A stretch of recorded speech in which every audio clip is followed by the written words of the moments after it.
هاتي أراه قوي أما إيريق مصدو وحنفعه دادك هيغان كو أنقرين كاسكيسي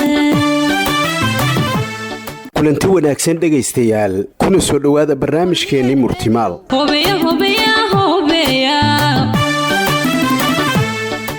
dhagaystayaal maanta barnaamijkeena waxaan ku soo qaadanaynaa sheeko murtiyada halkudhageedu yahay barey iyo barow way isku baadi maqan yihiin sheeko murtiyeedani inta aanan u gelin waxa laga yaabaa aragti ahaan iyo fikrad ahaan in dadka bini'aadamku ay kala duwan yihiin ama waxyaabo badan ay ku kala duwanaadaan tusaale ahaan waxaa laga yaabaa in qof aad wanaaggiisa ka shaqaynayso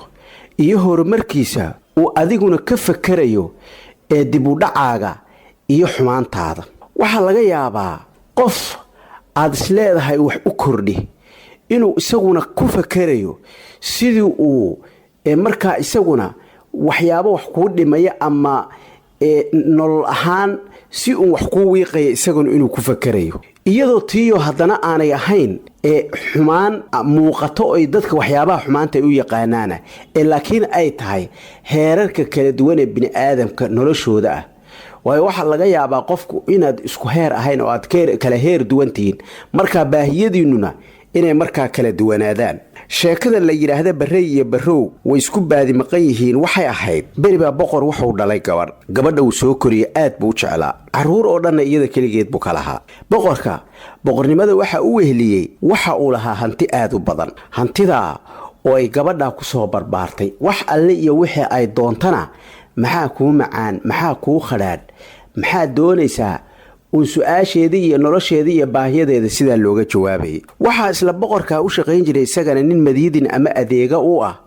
oo dhaga nugul baari u ah wakhti badan oo badanna ninkaa u shaqayn jiray ninku adeegahaasi waxa uu galay kaalinta wiilnimo wuu ka baxay dhinacii kaalintii adeeganimo heerka yacni siduu isugu dhowaadeen boqorka uu raalli uga noqday darteed ayaa wuxuu galay heerkii inuu wiilkiisii ka dhigto boqorka siduu u jecel yahay waxyaabo badan ayuu u diran jiray howlo badan ayuu u hayay waxyaabo badanoo mararka qaarkood sirihiisa xitaa wuu ku aamini jiray berigii dambe ayagoo aan isogeyn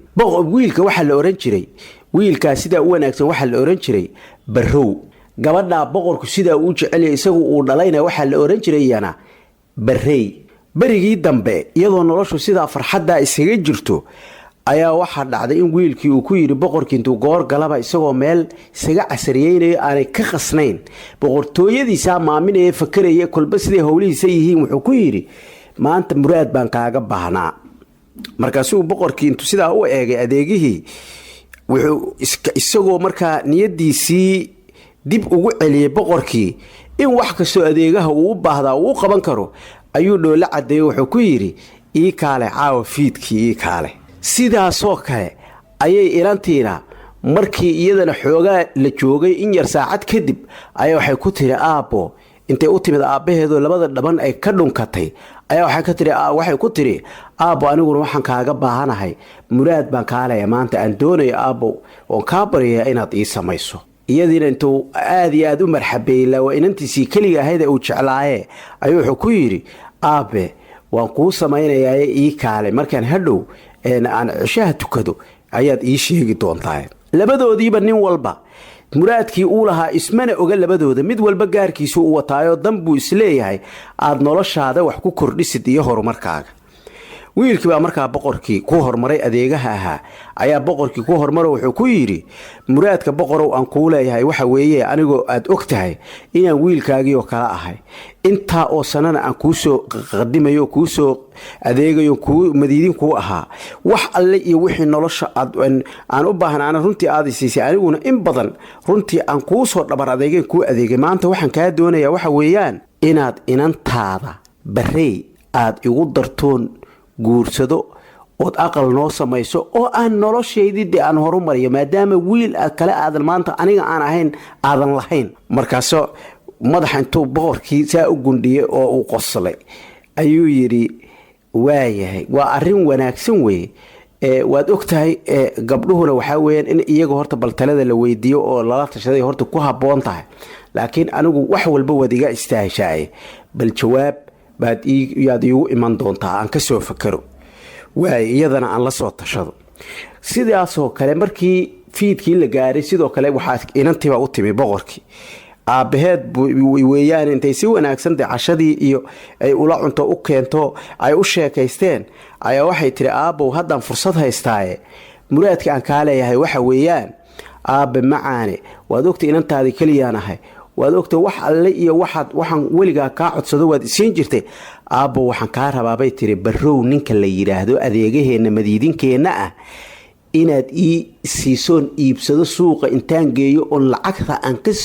ka soo baxsado dahab iyo waxyaabo kale oo aan u baahanahay inaan siisto ayaan u baahanahay bay ku tiri. aabbihii wuu dhoola cadeeyay aad buu u qoslay. qosolka keliya ma ahayn uu qoslayaa inanta waxa ay weydiisatay adeegihii uu u baahnaa inay intay saylada geysato ay soo iibsatay keliya ma ahayn waxa kale uu ku qoslay aabbuhu waxay ahayd sida uu isaguna u fakarayo ah inuu inantan guursado. marka arintu waxay noqotay kaafiye kala dheeri iyadana sidii oo kale ayuu ballan ugu qabtay yiri aabe bal waan ka soo fakarayaa isu kaayakeen. laakiin waxa meesha aynu ka fakarayna sheeko murtiyadu ayna baraysaa waxa weeyaan nolosha, horumarka, wada jirka,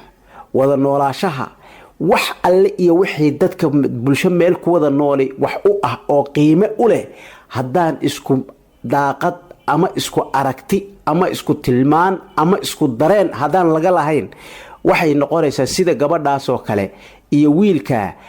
boqorka u wada tageen ninba baahida gaarka u sheegtay aadka u kala fogay midna uu doonayo inuu guursado midna uu doonayo inuu iibsado oo saylada uu geeyo sida xayawaanku u iibsado ayay noloshu markaa noqonaysaa. waxa wanaagsan marka dadka inay isu soo dhawaadaan fikrad ahaan taa ayaa horumar iyo baraari bashbash lagu gaari karaa. dhagaystayaal barnaamijkeennii murtimaale aad kala socoteen idaacadda kulmiye maanta intaa haynoo joogo. abwaanada aqoonta leh ummadana u hagar baxay